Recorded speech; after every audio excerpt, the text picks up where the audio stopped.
Hi everybody, and welcome back to Plastic Models by a Regular Dude. Today I'm going to start part 2 of the 1/35 scale M4A376 wet VVSS late Sherman. In the last video, I talked a little bit about the plan, what I was going to do, the materials I have, the way I have it laid out, stuff like that. So today we're actually going to start working on the kit. So hopefully this will work out pretty good. I'm going to film it from an angle coming from over here, looking down like this. So hopefully the angle will look good. Comment in the comments down below if it works okay, or if you have any, complaints or whatever, and we'll see what we can do about it. You may not be able to see the instructions all the time, but it's mainly going to be the work, and if there's something I need to point out, I'll show it on the instructions. So let me move the camera around here, and we'll get cracking.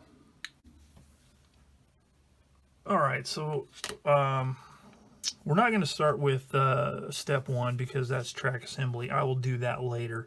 So we're going to move on to step 2, which is the drive sprockets, the idler wheels. Then we'll move on to 3 for the transmission housing. And as I like to do on any builds that I do video of, I will be, I'll show the initial, like it's multiple parts that are doing the same thing, such as, in this case, the drive sprockets or the idler wheels or the bogie assemblies. I will, if there's more than one, I'll just do the one, just so you can see what's going on, but I won't do every single one, just to cut down on the length of time that you have to suffer through these things, and take it from there. So first thing obviously is to cut the sprockets off, and then I'll also need to get the poly sleeves.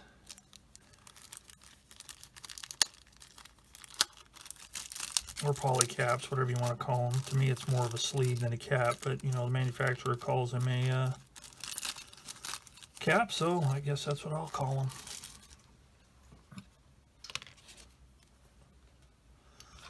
So I need one for this.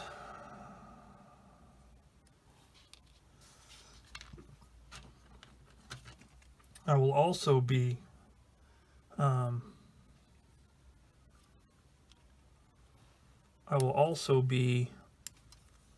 doing the sanding and stuff like that. I'll illustrate it to start with, and then after I do it a few times and you kind of have, a good idea of my method, then I will do those off camera as well. And I'll let you know what I'm doing, so you know. That way you're not wondering what happened there. But there's no need in repeat assembly of stuff. So first thing I need to do is trim these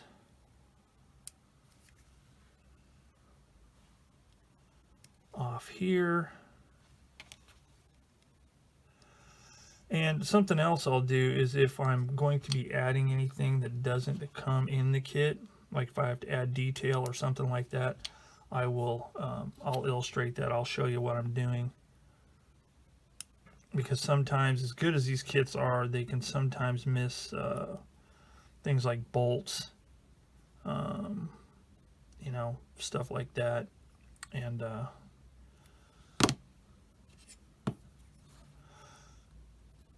I'll show you what I'm doing. Now this is one of those cases where I talked a little bit about it in my initial look at the kit. Asuka has opted to have the sprue gate in here instead of out here like a lot of kits do. Now it's a little harder to get to, and even with a really good sharp nipper, you can't get all the way in there. But you can cut it off as close as you can and then trim it with a hobby knife. Now in this case, the sprue gates are actually not in this radius right here, they're actually on top here. So if you're careful and you have some good cutters, you can cut it like that, and it will either get all or most of it. In this case, in one of them, this one, it cut it completely off, so I mean it's ready to go. In this one here, it just left a really kind of a ghost of the attachment point right here. So it's really super thin and super easy to get out. Okay, so we are good to go with that part. So same thing here, you can see how it's attached. It's kind of on this surface as opposed to being down inside. So just take the old cutter like this, put it really flat, boom, cuts off real nice. That's the importance of a good cutter. I think out of everything, the two things that you really should not scrimp on when buying modeling tools is an airbrush. You know, get the best that you can afford. Get something that's going to work for you. If you can only afford one, get one that's going to kind of work for multiple things. And a good sprue cutter. This Tamiya one here, it seemed like it was about 30 bucks maybe. NY2, I guess that's the model number, but you can see it's got a real flat surface here, and compared to these real common Zuron cutters, these work good for certain things, but this is not near as precision as this.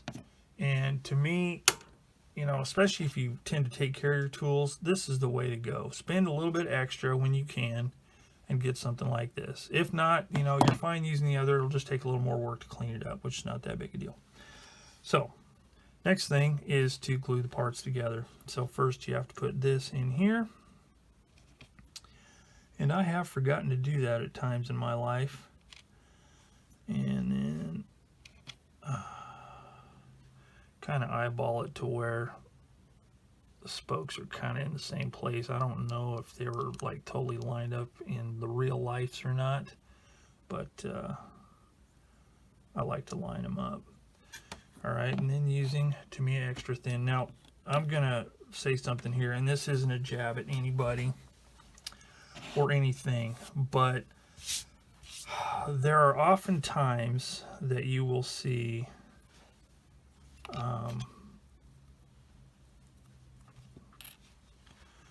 people using Tamiya extra thin cement, and they'll take it and they'll slather it all over their part and be talking and everything else, and by the time they get these parts put together, it's almost evaporated completely, and that can compromise your weld, because it is kind of a weld, because it's melting the plastic together. And if it's mostly evaporated, which this stuff evaporates really quick, especially the quick setting, you know, you're not going to have that great of a connection. That's why I like to use different cements for different things.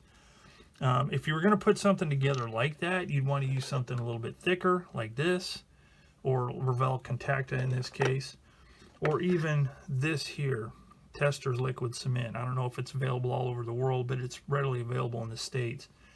And it takes a lot longer for it to evaporate. It gives you more working time. But in a case like this, where you're using Tamiya extra thin, which is the one I prefer because it is so quick, you put the parts together, then you just touch it to the joint where the parts come together. Through capillary action, it pulls it through the seam and gets both sides, both contact points of the plastic. So let me show you. For example, tra-la-la, I'm building this thing, I'm doing a video, and I'm going to put my cement on here like that. And so there we go. My cement's on there, and see it, let's blah blah blah, and it's, stick it together, oh yeah, it'll stick, but it's not going to be near the strength as if you put it together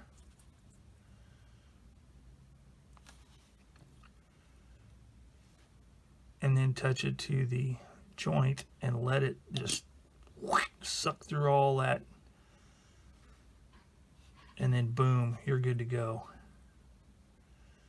To me, that's the proper way to use To Me Extra Thin. Now, there's a lot of people, and you'll see a lot of people on the YouTubes and stuff like that not doing that, and it works fine. But I've had cases where it just dries too fast, especially when you have multiple parts.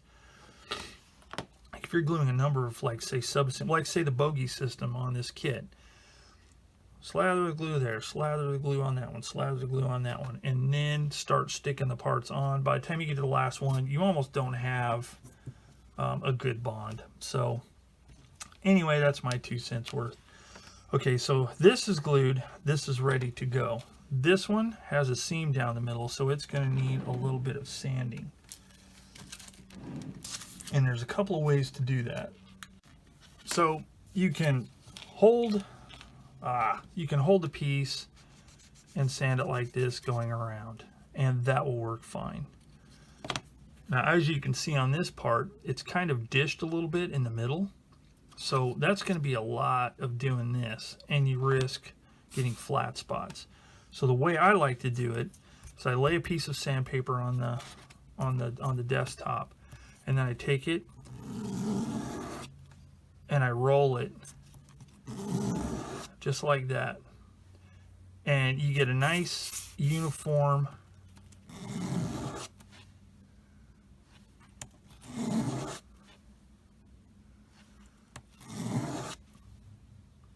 see, it's nice and uniform by rolling it as you're pulling it across the sandpaper and just going around and around. And depending on the age of the kit and the quality of the kit, you may be doing this for a little bit, but if you have a decent kit, it won't take too much. You don't risk flat spots, and you keep this nice and squared to the side. And especially in this case, since this is, you know, these idlers were metal, there wasn't any roundness to them going this way. And you just keep going like that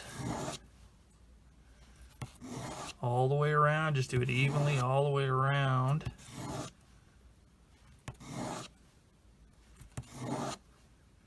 That's another nice thing about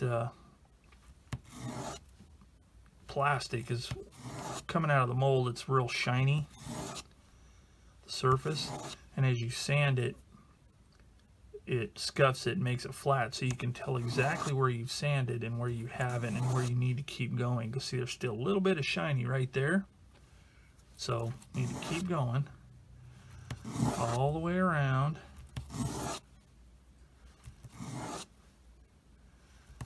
until all of that is gone. And it's always nice to use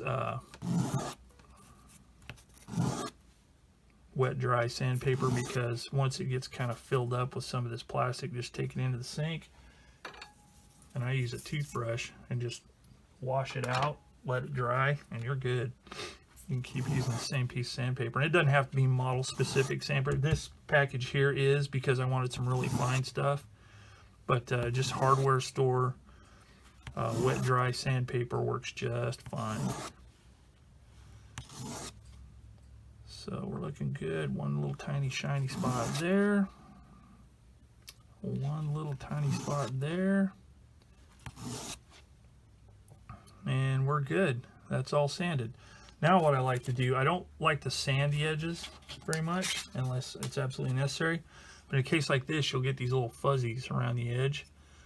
I just use my hobby knife and go like that, and it gets it off. And it won't, if you're careful, you won't round off the corner, or you won't create a chamfer on it, because it's real light. You're just scraping that little fuzzy bit off.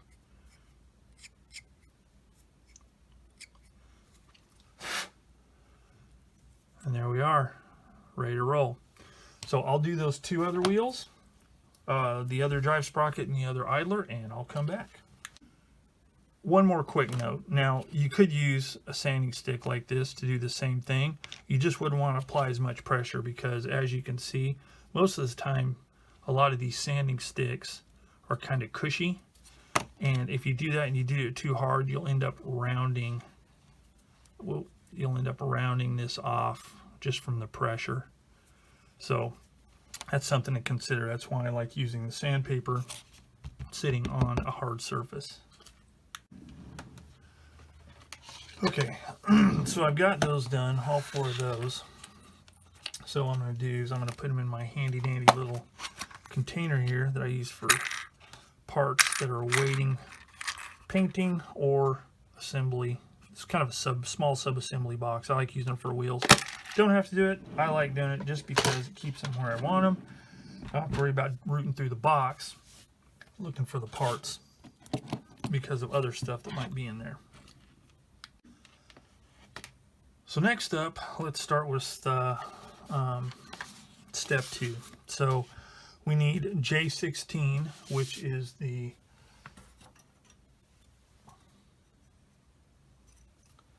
cast transmission cover. We need J4 and J5, which are here and here. Now, as a quick note, in cutting this stuff off, you can cut really super close with these type of cutters. Sometimes I just like to just chop them off and then have them up out here to where I can see better as far as cutting it really close. So it's not, you know, like necessarily okay. So that is everything I need on a scene. Then we need J14, which is this bolt strip here, which goes on the bottom. Here, I'll show you real quick what I'm talking about. You can get really close right there and cut it off. And there's going to be minimal cleanup right there. Sometimes I just like doing it. One of the main reasons I like doing it that way, though, doing it like this, leaving a little bit on there and trimming it off, because I trim it off and I flick it off in the floor. And that seems to appease the carpet monster somewhat. So if I do drop a part, it's easier to find because, you know, carpet monster could be not feeling hungry at that point from all these little bits.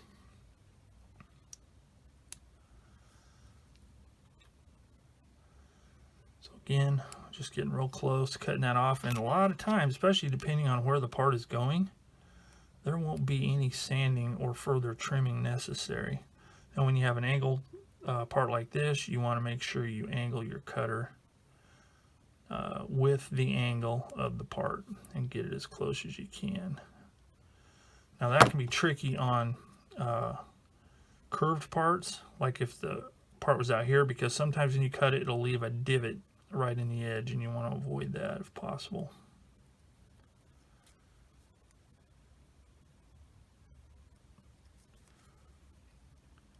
And a lot of times I find it's good to come from both sides, trim that off, because in trimming it this way, sometimes it just smashes it flat on one side and it's not really trimmed off. It may look smooth, but there's a little tiny bit of flap there.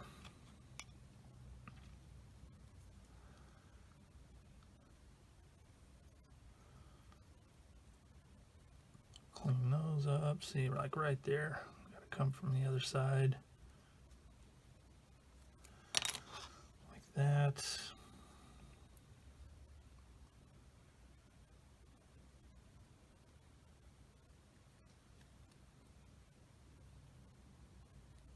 That one's already pretty smooth. I cut that one really flush.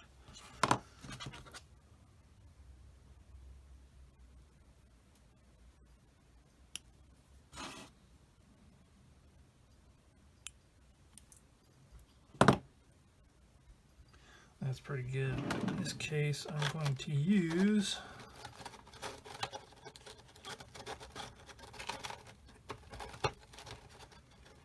sanding stick.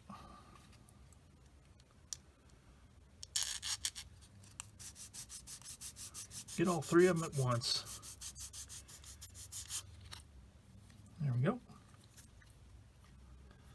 nice and smooth. This one here.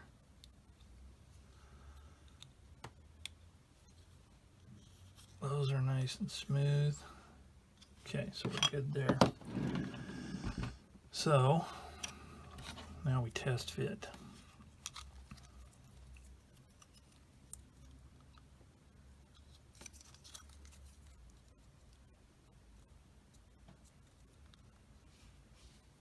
Okay, that all lines up really well.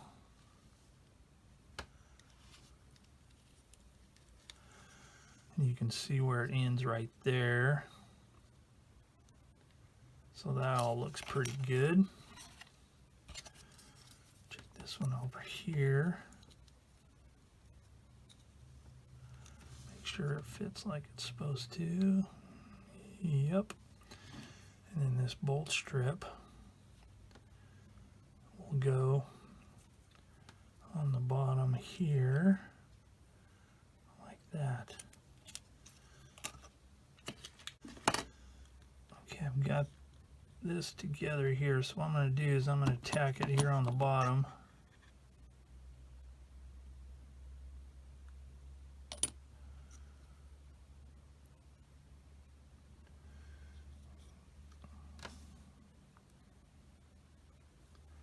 Then I can do the rest of it because I don't want to get my fingers in anywhere that they shouldn't be.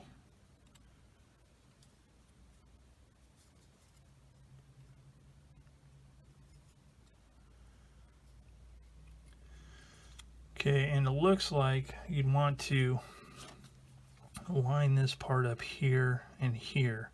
That needs to be flush. This part up here, not quite flush. Okay, so use the bottom as your alignment because you want this part down here really flat, and you want that really flat right here.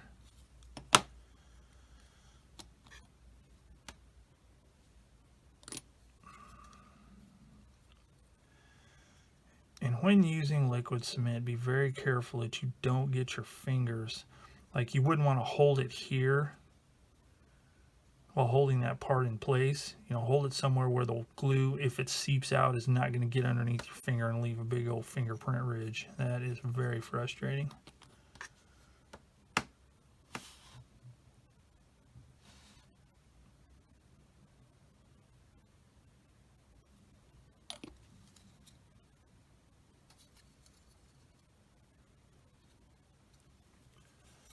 Whoops. And then right here,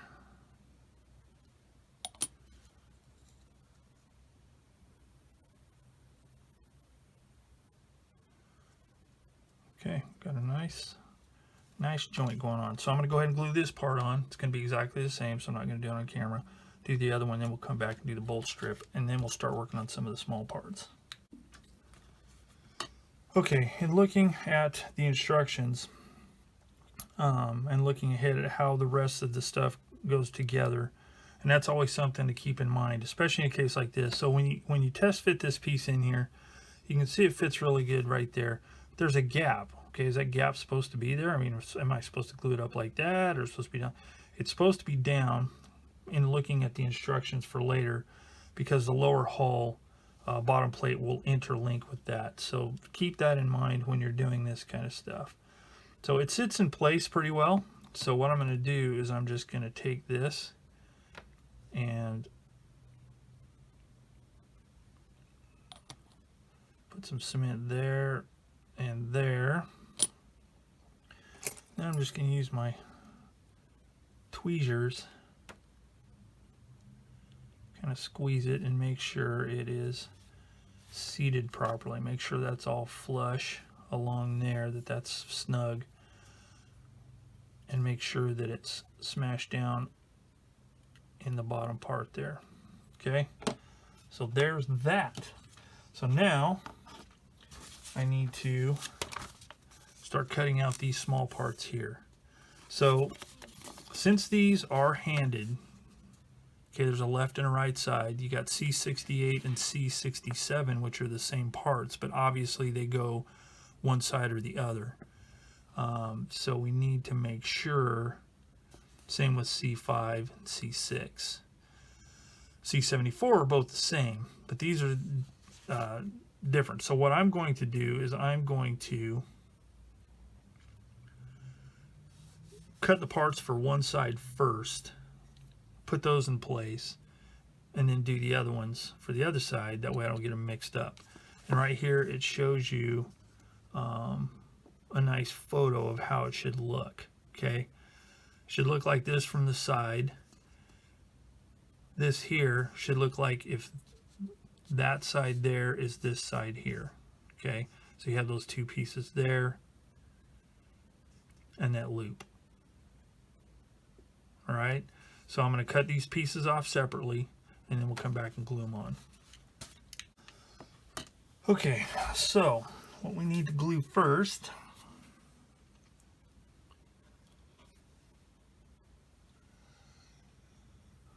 is, let's see, let's do C5. Okay, now one way, and here's some tricks to remember. Okay, C5 and C6, wow, they sure look an awful lot alike. But C6 had 2 attachment points on the sprue, so I know that is C6. C6 is the one that goes in here. Okay, it's also a little bit shorter in the length, looks like. So what you got to do is you got to make sure you orientate them right, or orient them right, whatever, orientate, yeah. So the shorter end leading up to the radius faces up.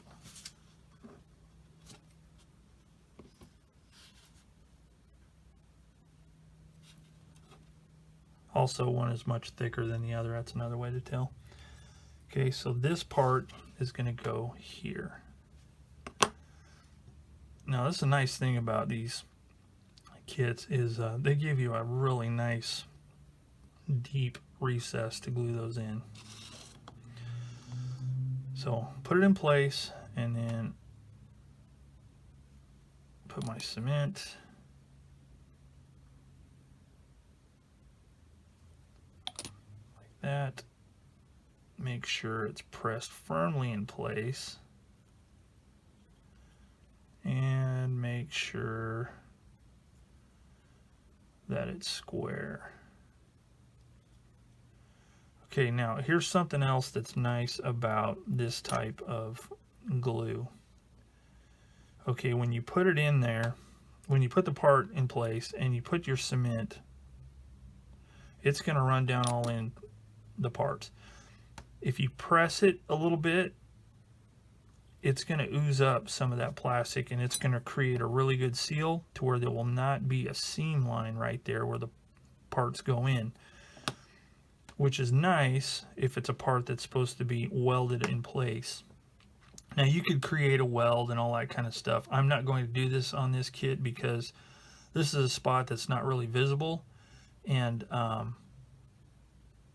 you know, it's going to have mud and stuff on it anyway, but you could make weld seams either with plastic or some other medium to put all across there. But that's going to be nice, and once paint's on there, you won't be able to tell this is a separate part from the rest of this. So the next part I want to put in place is this one here. This is part C68. Now there's a long side and a short side. And looking at the illustration, one side rests on top of this part here, which is C5, and the other part attaches right there. And looking at the illustration, dead on, it should be somewhat level and slightly above the hole.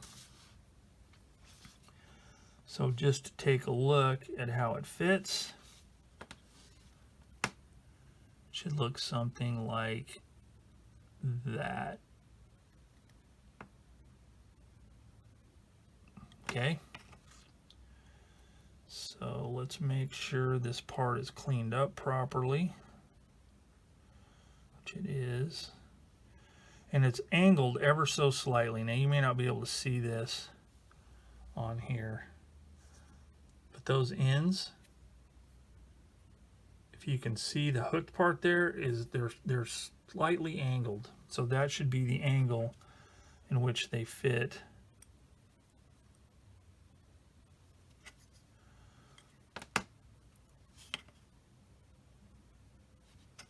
In which they fit on here. Whoa, keep whacking it. Okay, now the instructions show, whoops, I have it backwards. No wonder it keeps hitting the edge. There we go. So that should fit on there real nicely like that. Okay, so what I'm going to do is I'm going to glue it from the side like this. Oh man. And I'm going to make sure this part is glued on here first. And the way I'm going to do that, and this is a case where I'm going against what I just said, but I'm going to put some cement on the end of that and drop it. So then I'm going to pick it up again, get some cement, put it on there like that, and then carefully drop it again.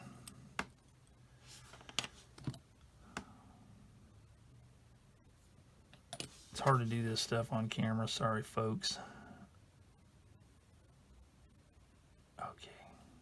Okay, I got it in place, so I'm going to push it down just a little bit.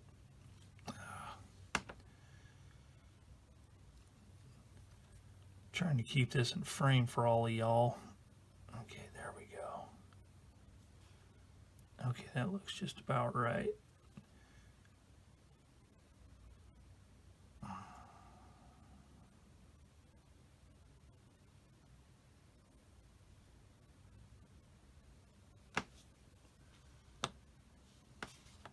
Let me let that dry up just for a sec. Okay, once that has dried for a few seconds after I knocked it off about 3 times, then I'm going to put a little bit of cement there, and that'll get it in place hopefully pretty nicely. Now I'm going to try and mash this down without knocking it flying, so let's wish me luck here.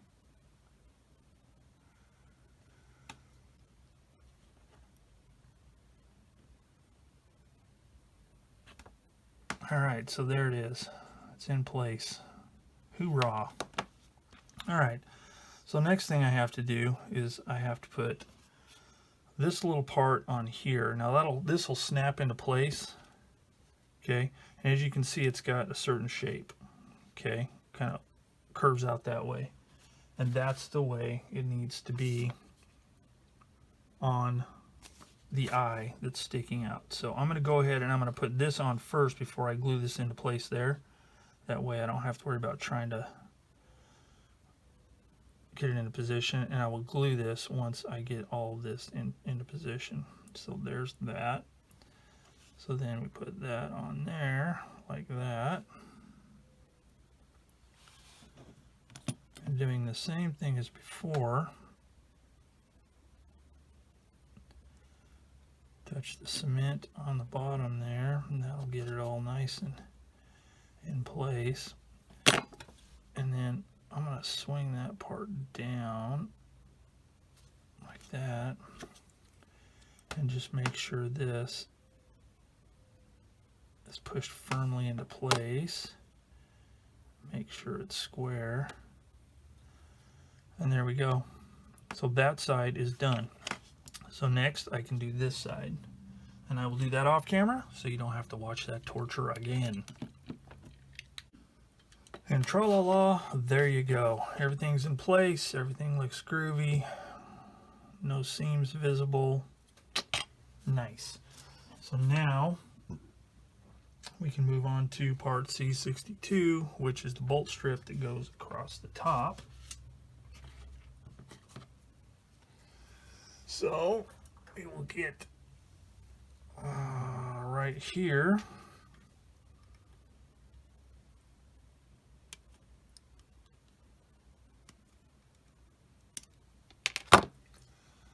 Like that.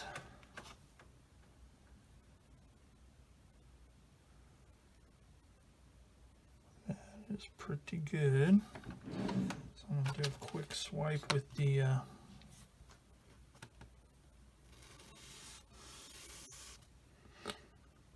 sanding stick, so that looks good.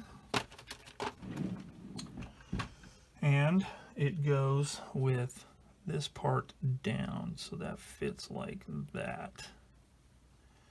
And that is a pretty nice fit, I must say. So make sure it's lined up. Make sure that I am not touching where the seam is. And hopefully you can see what I'm doing here.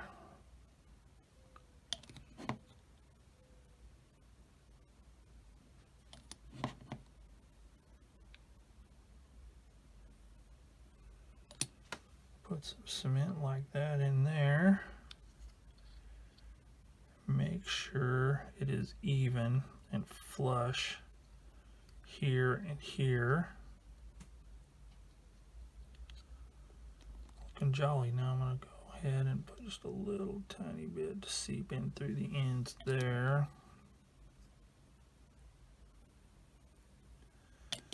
And that is that. So that is that part complete. That is step number 2 done. Actually, since I'm a goober, that is actually step 3. Sorry, I was looking at this number 2 here. So next up is step 4, assembling the wheels and starting to work on the suspension parts. Okay, so with that part out of the way, now we can start working on these. So we need to start getting, or I need to start getting all these wheels cut out first and assembled and sanded. So let's take a look at one. We're using now there's different ones on here, and in this particular case we're using the dished wheels, which is appropriate for this vehicle. So it'll be B24, B24 and B27. So let me cut out a 24.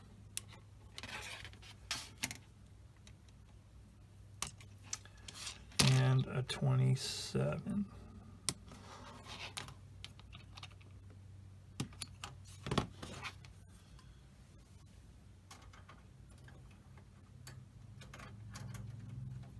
Okay.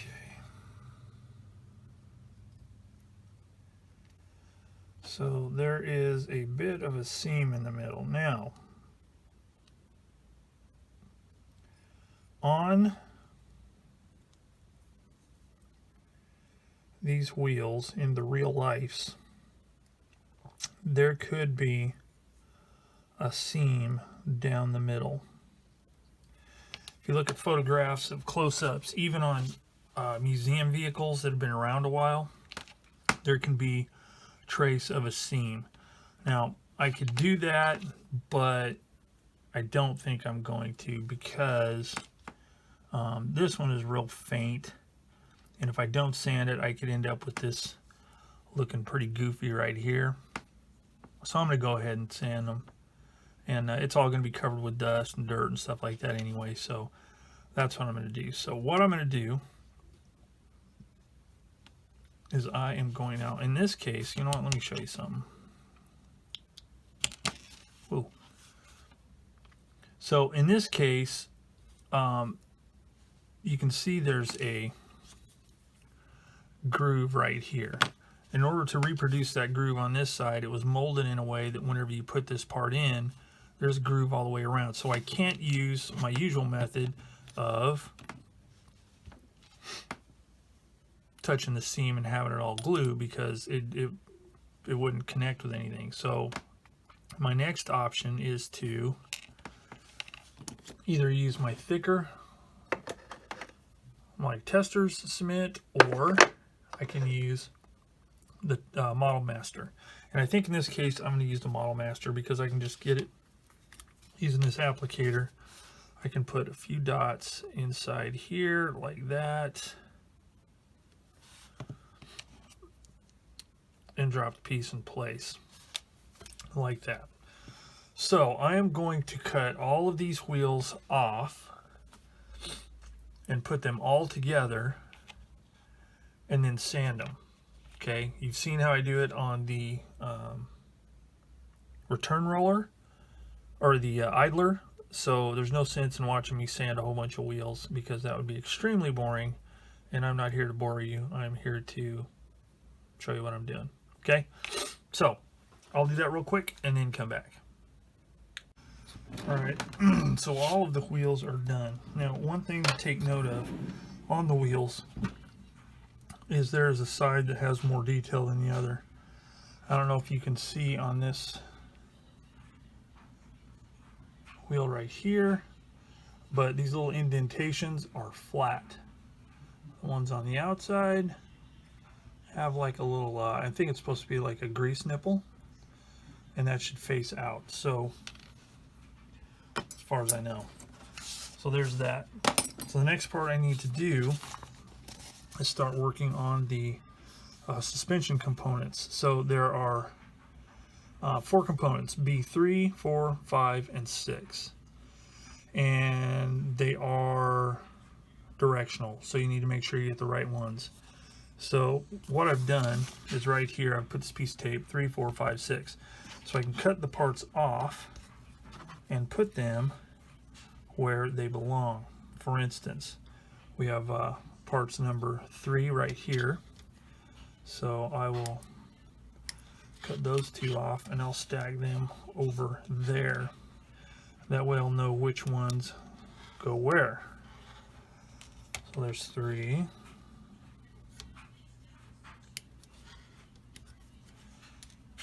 4.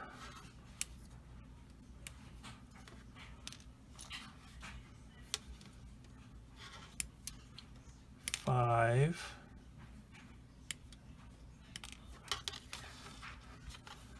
And 6. Could probably tell just by looking at them once they're cut off, but just play it safe and keep things groovy.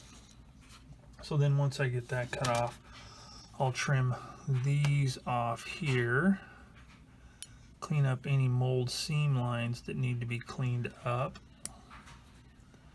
and I'll be ready to put them together. So I'm going to cut these off, get them all separate, cleaned and separated, and then we'll come back and glue some together. Okay, so I got the parts cut. So now 3 and 5 go together. So these go together and these go together. So let's take one of these and keeping the wheel facing like I mentioned earlier, that goes there, and this goes there. Okay, now it says you know, you can glue both axles, but in the past, and I've done these before, both axles, both pins, I haven't found it necessary. I've just glued this part here, and that's enough to hold it together because I want the wheels free spinning for whenever I have to paint the rubber portion. So let's put that together like that. And apply some cement there. And that is that. So I'll put that over to the left so I know that that's the left side. I'll continue on those. I'll do the same thing with the right, and all of those will be complete, and we can move on to the next part, which is more of the suspension assembly. Okay, so all of these wheel assemblies are done. So the next part we need to build is start with the bogies. So the first part to cut off is B26, which I have cut off and cleaned up. Then we need B9, which I've also cut off and cleaned up. B2 springs, which I've cut off and cleaned up. So then you need to decide if you want to use the foam spacers or the solid plastic spacers. In my case, I'm using the solid plastic. So those come on these little sprues here, or runners, whatever you want to call them. and they're labeled. So it says, if you want fixed height of suspension, choose the A spacer. So I've got one of those cut off. Now there's a little bit of flash on the edge, so I trim that off. So we have those parts. So just to be ready for the next part, I'm going to go ahead and cut off B28, clean that up, another B9, clean that up, and B14, which is a return roller. So I'm going to get those ready, and then we'll be ready to start assembling stuff. Okay, on the return roller, you need to pay attention because there's a recessed side and a protruding side. Protruding side goes towards the back. This is the one that attaches to the hull of the tank. So that's going to go there like that. And this one will go on top there. Okay. So these are a bit tricky because there are multiple components that have to go together. So I've already test fitted because I wasn't sure about the height of this, but it fits in there just like that. So I'm going to drop a little bit of glue in there to hold that into place, because the more it's held in place, better off you are, and it won't hurt to glue this in place. As a matter of fact, it helps a lot. So I'll put that there, and I'm putting it flat side up just so it'll make contact with the pins a little bit better that are up there. And these two protrusions will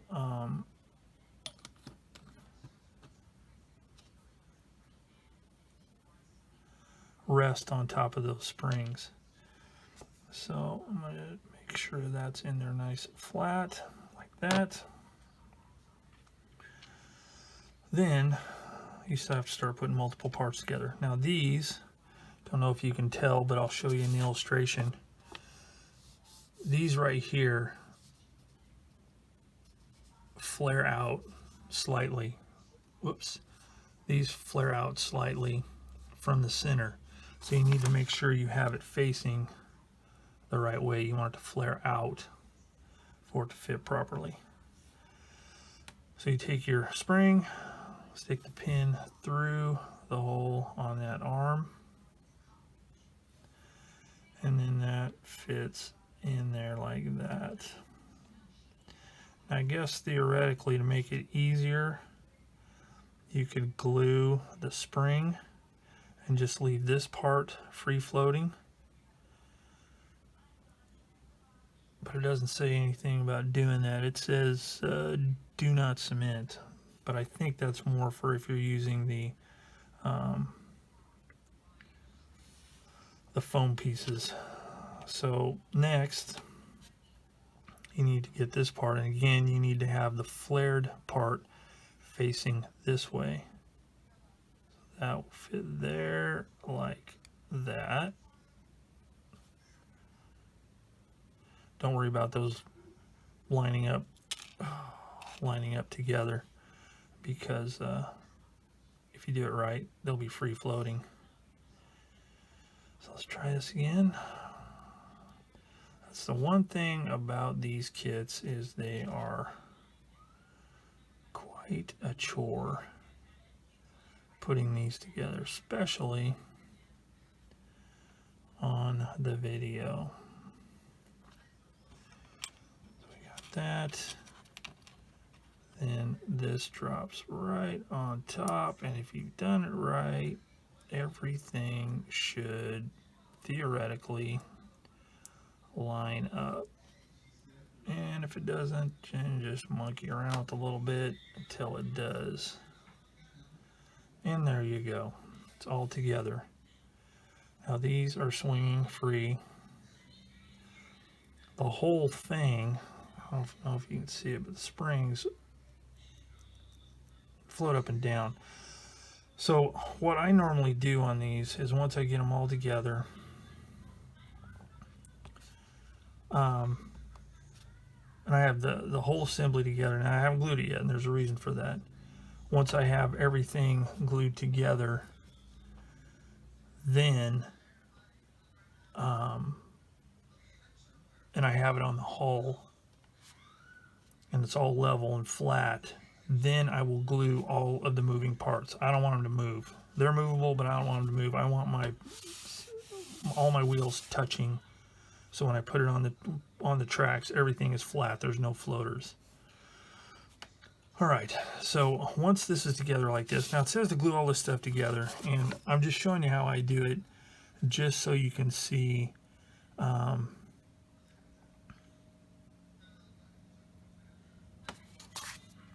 easiest way I found to do it. Now on these, you have a rounded part at the top and a square part at the bottom. You also have a large hole here, a small hole here. So it's only going to fit in here one way. Okay, and that is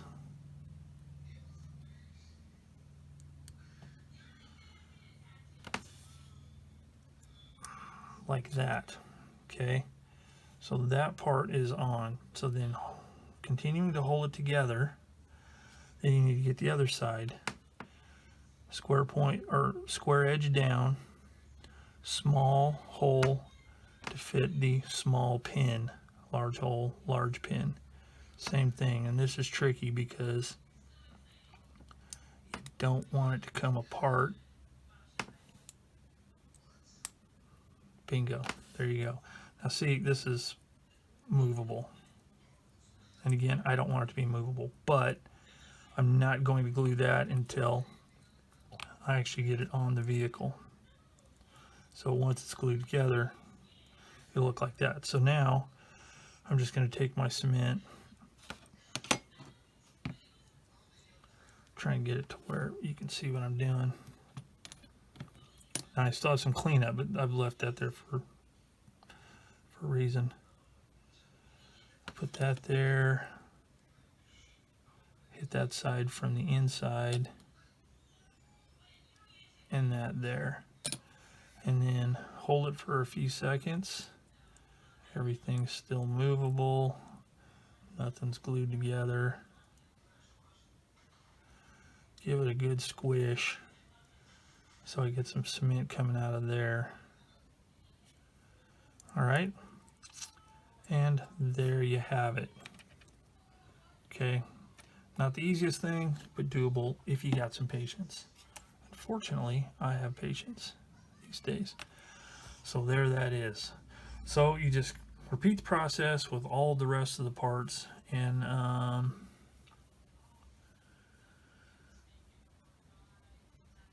just make sure you face these swing arms or whatever they're called the right way with the flare out on both sides to accommodate the wheels. All right, so I'm going to go ahead and assemble the rest of these, then we'll come back and I'll talk about the cleanup and some detailing I need to do on it. All right, so I have all of the bogie assemblies done for the left side of the vehicle, port side if you're a naval person. So I'm going to need to clean these up, but before I do that, I'm going to go ahead and build the ones for the other side, and that brings me to a point. So in the instructions here, it tells you to use B26 and B28, and then in parentheses with some assuming Japanese writing, B25 and B29. That's for the other side. Now, something to look at and pay attention is there are extras. The ones on this side, the ones I've cut off so far have been on this side of the sprue. The ones on this side are a different type. They're not interchangeable. And the difference is, as you can see, this return roller bracket goes straight across and is parallel to the top of the bogie casting. On the ones you'll be using on this kit, it's tilted slightly up as opposed to just being flat. So that's just something to keep an eye on. So I'm going to go ahead and cut the rest of these off, build the bogies for the other sides, then we'll come back and do some final cleanup and some detail work. Okay, so as for the detail that I need to add to the bogies, on the front, right here.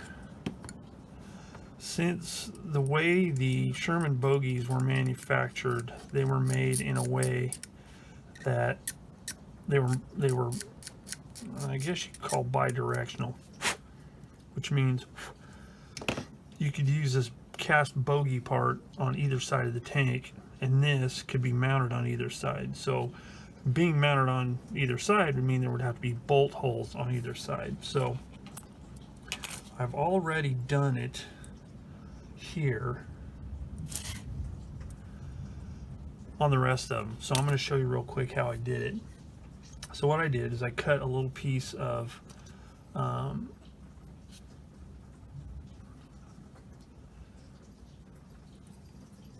Tamiya masking tape in the correct width, put it on my desk, use a straight edge, and plotted out some holes to use as a pattern. And I just used the sharp end of this compass here to make the holes. Then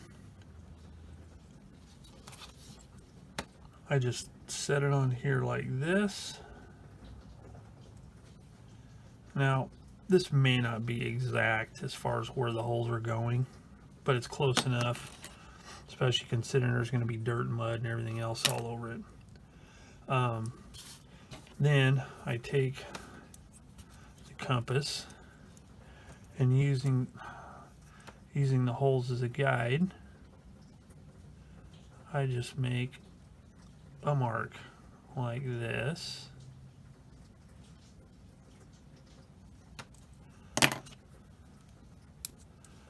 Okay, which will be my pattern.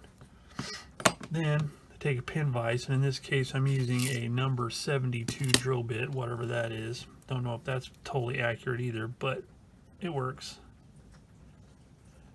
And then if looking at it, it doesn't look exactly right, I can just adjust accordingly. And then I just drill 4 holes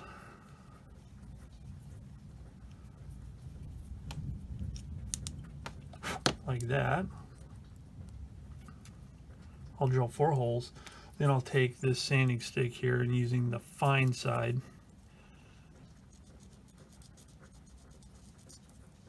rub it down a little bit to get rid of if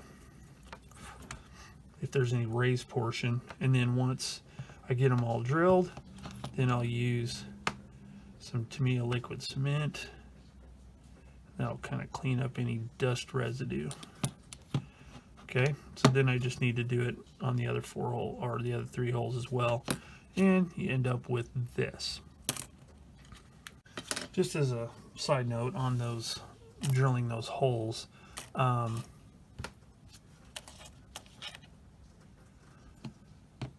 you can get, a person can get actual templates for drilling those. I know there are some 3D printed templates on Shapeways, and there might be others, so you can just set it on there and make your marks and, you know, use it as a drilling jig. And I plan on getting one. It's just I didn't want to wait to get it because I was eager to start on this kit. So some people have made them out of brass as well, so that's another option, and seemed to work pretty good. So the next part I need to do is I need to put the track skids on the top. So I need to find parts 15 and 16 and cut those B15 and B16 and cut those from the sprue. Okay, and these are handed. There's a left and a right. You want to make sure you get the right one, because what they've done is they've molded this side here, the side that faces out, really thin compared to the other side, so it looks more to scale. Then you want to make sure that you clean out got a little bit of a, it's not really a seam, but it's a raised portion in there.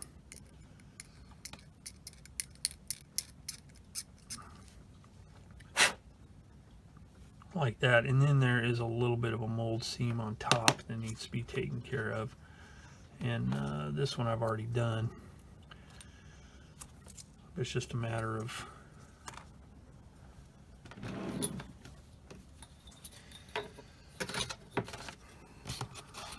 using a sanding stick